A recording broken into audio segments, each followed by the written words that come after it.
si Beelzebul, ang prinsipe ng mga demonyo. Mas ganda namin ang tawag na Satanas, Lucifer. Bahagi yun na kung saan may ibang tawag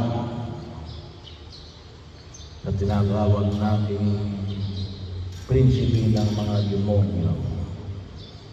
Pero ito yung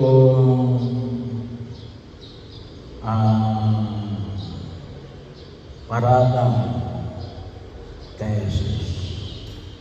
Kaya raw siya nakapagpapalayas ng masamang espiritu sabagat binigyan siya ng kapangyarihan na ni Beelzebul. So bahagi rin na kung saan yung nakita natin. Siguro po temporary.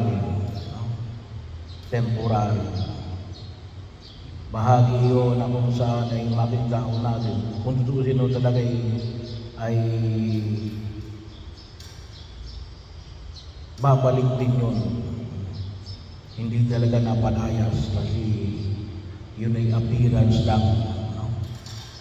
Kaya nga pinagbabawal sa amin yung magpunta kayo sa mga albularyo at mga espiritista. Kasi kung may sasabi nga natin mayroong napalayas na demonyo, ay nagkataon lamang na mas malakas na demonyo kaya ang nagpalayas sa kanya. Kaya lang, yun ay temporary lang. Tuntusin, hindi naman talaga napalayas yung demonyo. Kasi naandun pa rin. Kasi mas malakas lang na demonyo ang nagpalayas. Pero yung buong sipi na ito ng banal na kasulatan ay nagpapahibagin lamang na hindi nila nakikita yung pagkilos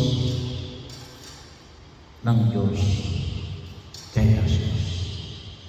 Mas nakita pa nila yung pagkilos ng demonyo. Maaaring siguro sapagkat sila rin, sila ay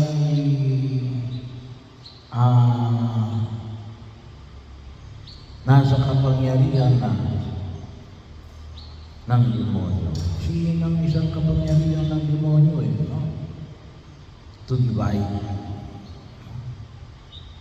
division, bahagi o pagkaman sinabi na Jesus na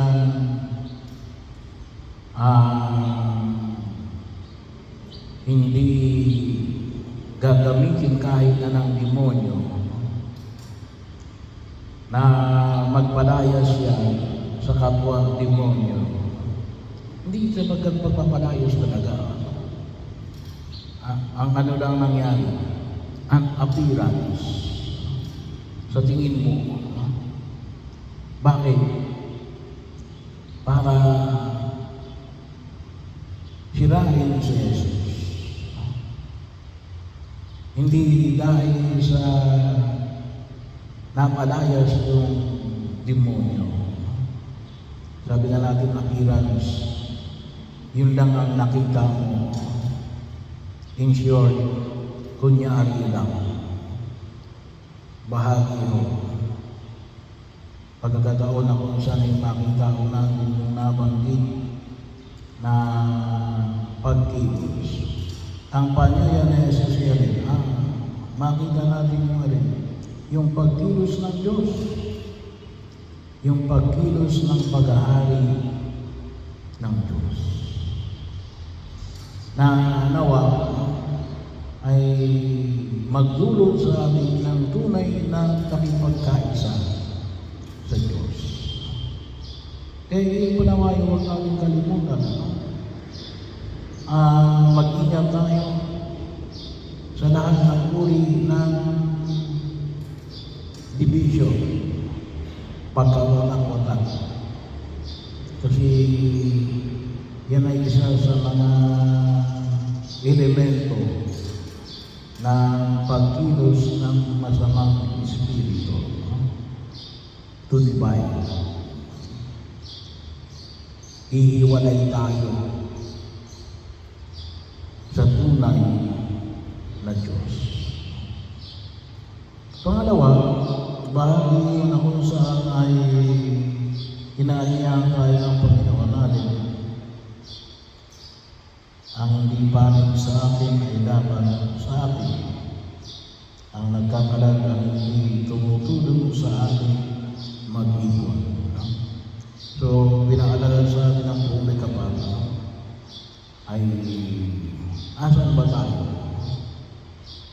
Panig ba tayo kay Jesus?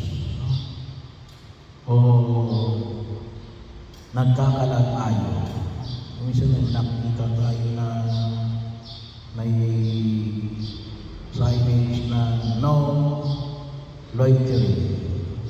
Huwag magkakalat.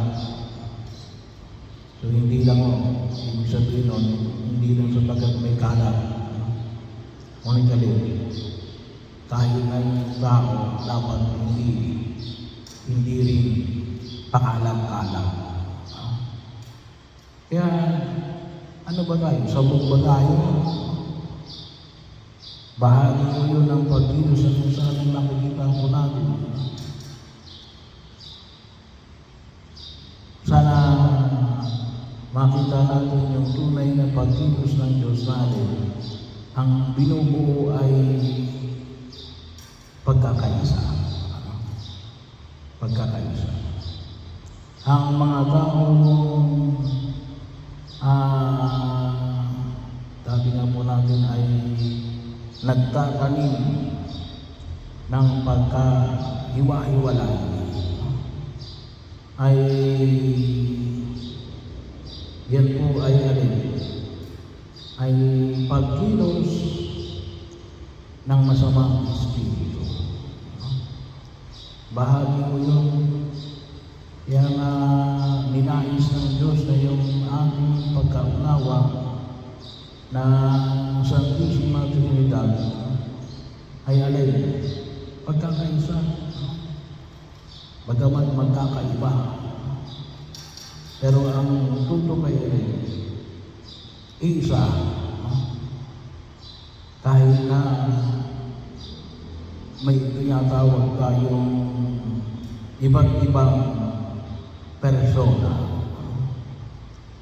Bahagi yun na kung saan ay yun ang tingnan natin. Lalong-lalo na sa pagtugon natin sa panawagan ay pinapahayag ng pumumay ng bata. Sabi nga natin, maaaring iba-iba yung pagkilos, pero isa ang pinupunto. Ano yung isang pinupunto? Yung pagkilos na nakita ang paghahari ng Diyos. Yun ang hindi nila nakita kay Jesus. Ang nakita nila yung presensya ng masamang espiritu.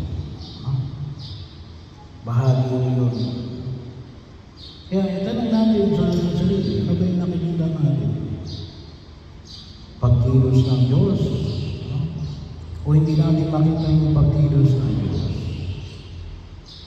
Kasi dapat maliwanag sa amin yan. Ang isang maliwanag na pagkilos ng Diyos ay tayo ay tumutulong kay Jesus na mag-ipon. Bahagi yun upang ang pagkilos natin ay nakikiisa sa pagkilala at pagpapahayag ng presensya ng Diyos. Kaya bahagi ito ng pagninilay natin na sa ating mga gawain, nakikita pa kayo yung presensya ng Diyos. No? Presensya ng Diyos. Pinagsusumikapan ba natin na tayo ay maging salamin ng pagkilos ng Diyos? Yun naman yung palagi natin hanapin.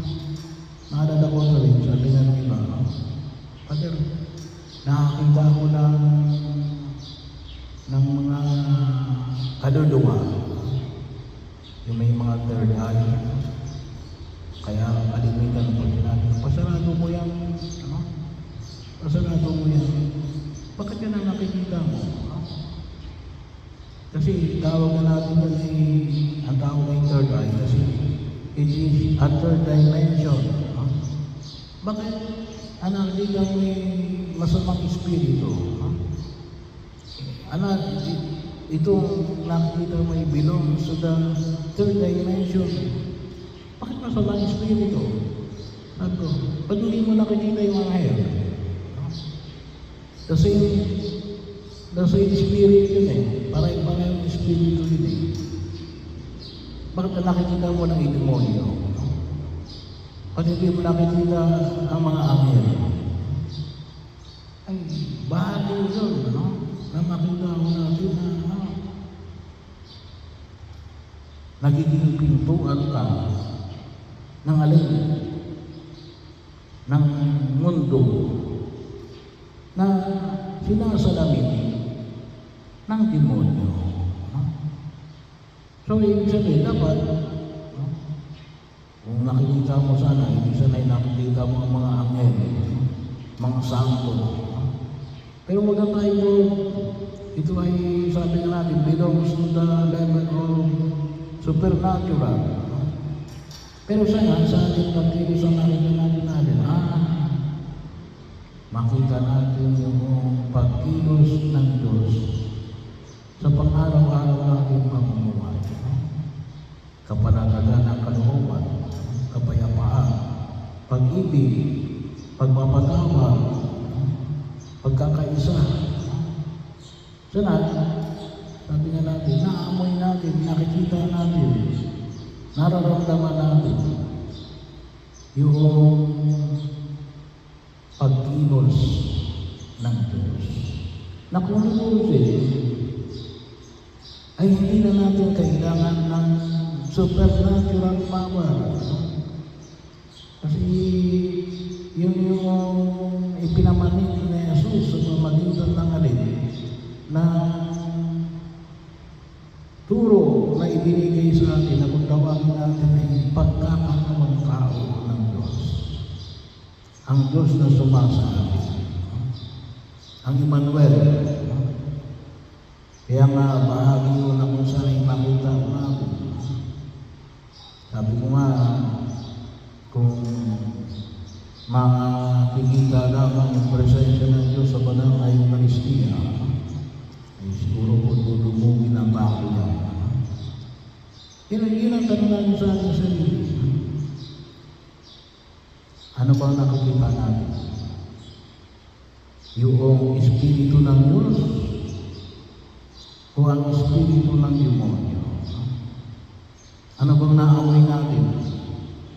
Ang mga bagay na maka-Diyos o yung mga bagay na hindi maka-Diyos? Kaya itulog natin sa harapan ng Panginoon kapag sabi nga, makita natin yung Kristo na nasa gitna natin.